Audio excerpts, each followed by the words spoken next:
Welcome to The Explainer. Today, we are digging into a really powerful framework for spiritual growth from Jermaine Whiteside.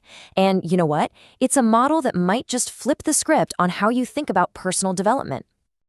All right, let's kick things off with a big question for you. When you picture spiritual growth, what's the first image that pops into your head? For a lot of us, it's that lone hero climbing a mountain, right? A solitary individual quest. But what if that's not the whole story? Well, this model comes along and says, hold on a second. It suggests we should see growth not as a solo performance, but as something that happens inside a living, breathing, interconnected system, an ecosystem. The fundamental truth here is pretty simple. We are designed to grow together, not alone. So where did this whole idea of a spiritual ecosystem come from? You might be surprised to hear it's not some new, trendy concept. Nope. In fact, its roots go back thousands of years. Let's dig into that foundation. The entire model is really built on this ancient metaphor of the vineyard. It's such a simple but powerful picture, isn't it? You have a central vine, and it's the source of life for all the branches connected to it. It's not about individual branches trying to grow all by themselves. It's all about their connection to the source and to each other. And this one simple image has three huge implications for us. First, it screams interconnectedness. We're all linked, like branches on that vine. Second, it reminds us that real, lasting growth is dependent on that central, life-giving source. And finally, it tells us that when the whole system is healthy and connected, it naturally produces tangible results, what the metaphor calls fruit. Okay, so if spiritual growth really happens in an ecosystem, what are the essential elements? What makes it all work and thrive? Well, Whiteside's model identifies 5 key ingredients. Let's break them down. Here are the 5 pillars: community, leadership, practices, context, and mission. But here's the key thing to remember. This isn't just a checklist. These are designed to interact, to flow into one another, creating this amazing, reinforcing cycle where real growth can just flourish. First up, interconnection and community. And honestly, this is the bedrock of the entire model.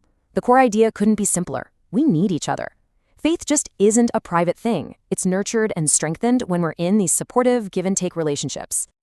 And we see this in practice all the time with things like small groups or online communities.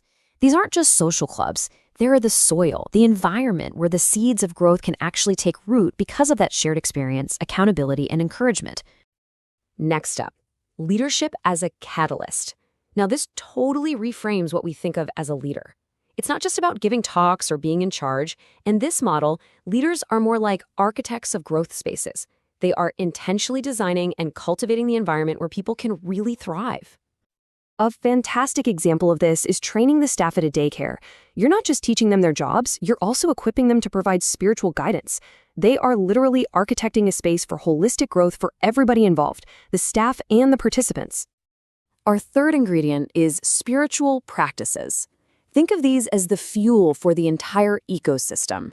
They're the consistent, intentional actions, like prayer, engaging with scripture, or acts of service, that make transformation possible.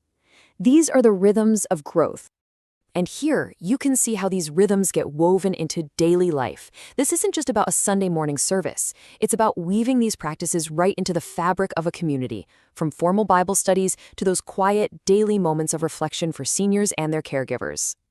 Number 4 is contextual application, and this is so critical. It's a reminder that spiritual development is not a one-size-fits-all formula. For an ecosystem to be healthy, it has to adapt to its specific environment, whether that's a church, a school, or even a workplace. So in an adult daycare, this could look like intergenerational mentoring, where seniors are sharing their life wisdom. But in a school, it might be about integrating theological ideas directly into practical leadership training. The approach changes to fit the context. And finally, we have the 5th ingredient, missional fruitfulness. This is really the so what of the whole model. The entire purpose of all this internal growth, personal and communal, is to have a real positive impact on the world around us. This is where the rubber meets the road. It's when spiritual formation leads to actual action. You see it in community initiatives that provide things like housing, food, and education. It's proof that authentic growth can't just stay bottled up inside. It has to flow outward in service to others. So, we've walked through the 5 core ingredients. But what does it actually look like when you put them all together? Whiteside's own work gives us a perfect example of this very ecosystem in action. Check this out.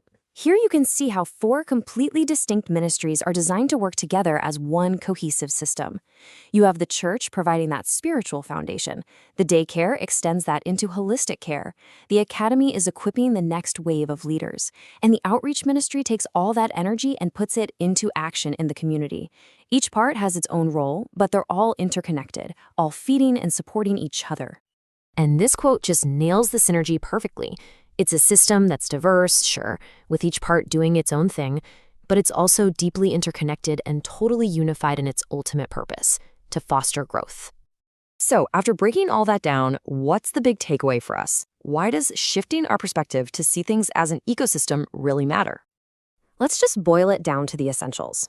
First, growth is a team sport, not a solo mission. Second, these kinds of growth environments don't just happen by accident. They require intentional cultivation.